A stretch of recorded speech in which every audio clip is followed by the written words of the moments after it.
What's up, YouTube? It's Rosewolf here. Sorry I have not done a video in a while. I've just been kind of busy, packing stuff and, getting stuff ready to move. I've just been so busy, I decided to take time out and make a little video for you guys so I'm not completely leaving out of here. But I want to go over my top 10 decks in Yu-Gi-Oh! From May to July. I know a lot of other YouTubers have probably already done this, but before I do that, let me say I'm going to be playing Vanguard along with Yu-Gi-Oh! I won't be playing Yu-Gi-Oh! As much, but I'll be playing Vanguard a little bit more because I'm not getting rid of my channel, but we want to have more versatility on this. And I really like how Vanguard is. I'm slowly learning it, and I'm slowly getting into it. And the game sounds like a lot of fun, so hopefully we'll do some deck profiles and stuff like that, because they seem really cool. I like the artwork, and they don't seem as sucky as the Yu-Gi-Oh! Artwork TCG. But yeah, let me get into my top 10. Top 10 decks. As for number 10, I got Light Sworn. Sacky, easy to get, easy to buy, cheap. Judgment Dragon, need I say more? Light Sworn engine decks. Generally around the same thing. It's cheap, easy to get, and you can just play it and just go ham. Number 9, Hat. Hand, Trap Trick, Artifact. They're trolly.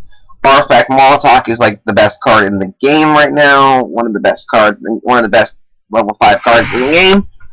And Level Chain is going to be a freaking expensive ass card, which thank God I'm not going to be playing as much Yu-Gi-Oh! Anymore as I used to.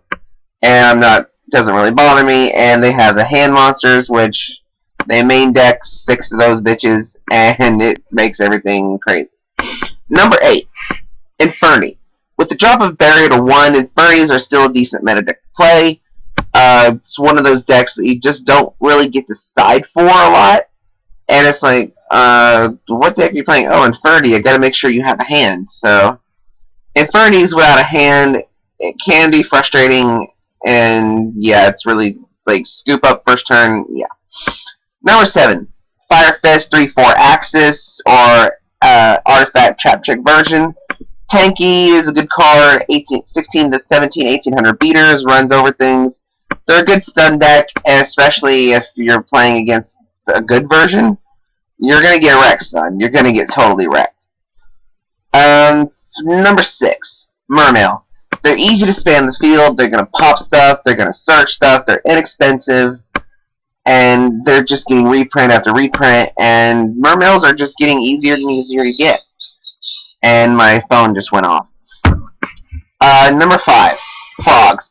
For some reason, this deck seems to be topping everywhere other than America, and it's doing rather well, but for someone, sack for Caius and banned, I guess. Basically, Caius is king in other places around the world, so Frogs definitely make this list. Number 4, Ruler Sworn. Cory Bandit, Soul Charge. I'm not going to bring that card up again and again. Soul Charge is one of the best cards that makes every deck pretty beneficial to everything. The one card that will stop it will be Necro Valley. I think Necro Valley is a good card to side, at least nowadays, if you're not playing a deck that relies on the graveyard. So Necro Valley will be a good side card. Number 3, Rulers and Heretics. Dragon Ruler Heretics.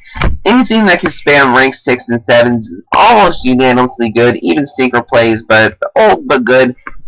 And it's one of my old-time favorite decks. Not really old-time, but just a favorite deck nonetheless. And number 2, Sylvans. Sylvans have to make this slot for some reason.